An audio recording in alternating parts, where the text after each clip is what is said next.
first of all, I would say it's a private sector-led, initiative thing. There are two paths you can use to actually establish a microfinance bank. If you want to start small, obtaining a license as a microfinance, operating as a unit institution, that is permissible, and all you need to pull down is just 20 million to start with. You need 20 million as capital to be able to start with a unit microfinance bank. And we will expect that if you start that way, you can grow organically by beginning to expand the activities to neighboring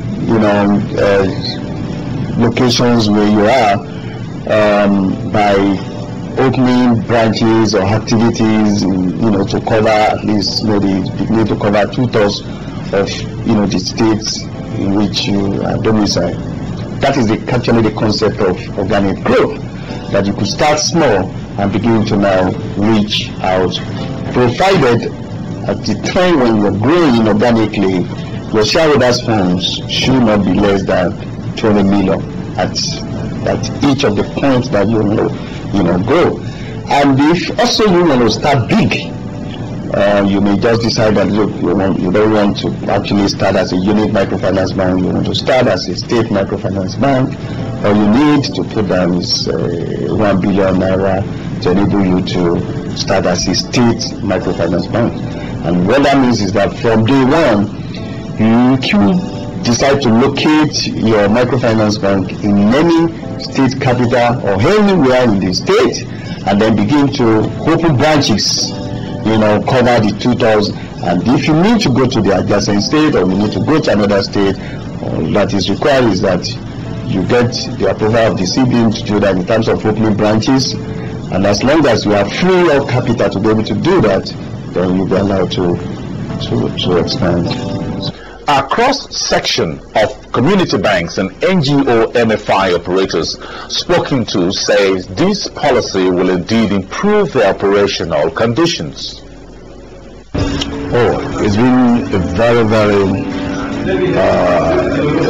innovative, very, very interesting, and also I must say very commendable program. It has immensely expanded our scope of knowledge with respect to the process of converting community banks to microfinance banks. And I dare say that a lot of things that we didn't know before that have come to know now. And with the process that is going on, and with the well-articulated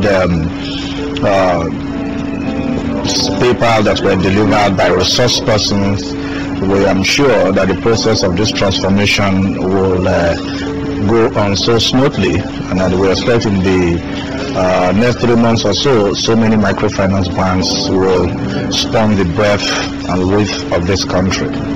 Well, we have been, as one of the selected few before, we've been rated as one of those people who has made partially the minimum qualification to transform, having met the initial 20 million and above prescription.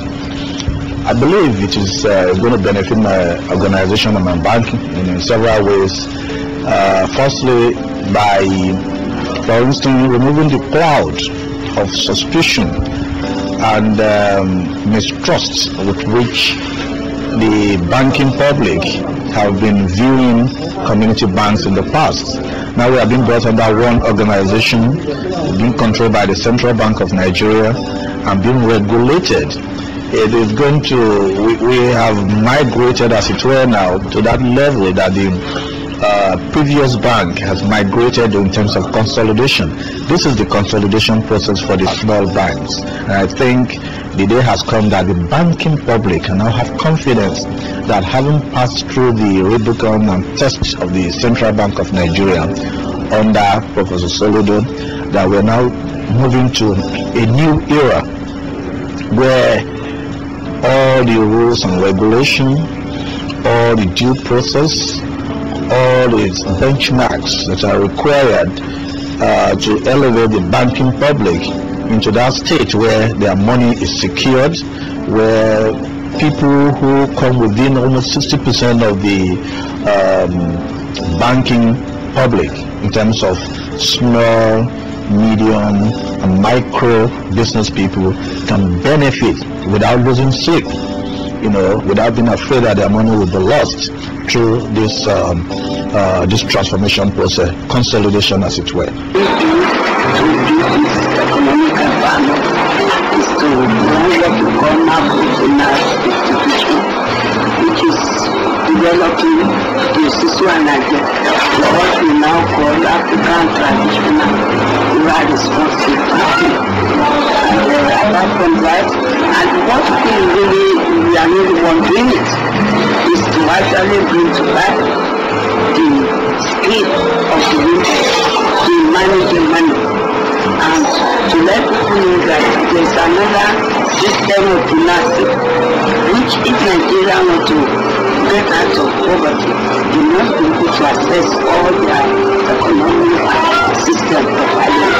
And we are very grateful to the central bank today that they are now coming up with this macrofinance policy, because it has been what our people are doing. It's not recognized as financial system. I'm bringing out this policy on that is Siswanaje, whatever they call it, is recognizing it as a financial system in this country. That we worked so hard over 15 years on it, and it's now becoming a story for everybody. The characteristics is that it is a project meant to alleviate the sufferings of the poor. What Central Bank wants to do is that they want to create, or they are creating an institution that will be able to develop the grassroots, the business of the grassroots, the small-scale industries, the small-scale businesses, so that this shortage of funds will be removed. They will have access to funds. There's what we call the active poor. The active poor requires access to funds to be able to finance their businesses, and this is what this microfinance bank thing is all about. And before now we have community banks. The thing is that community banks have not been able, because of their own personal limitations, to satisfy this area of our economic development. And what the government has done is to say that, okay, we are going to introduce microfinance institutions that will now meet the needs of this active poor in our economy, and they are the largest in the economy, and that is the whole idea.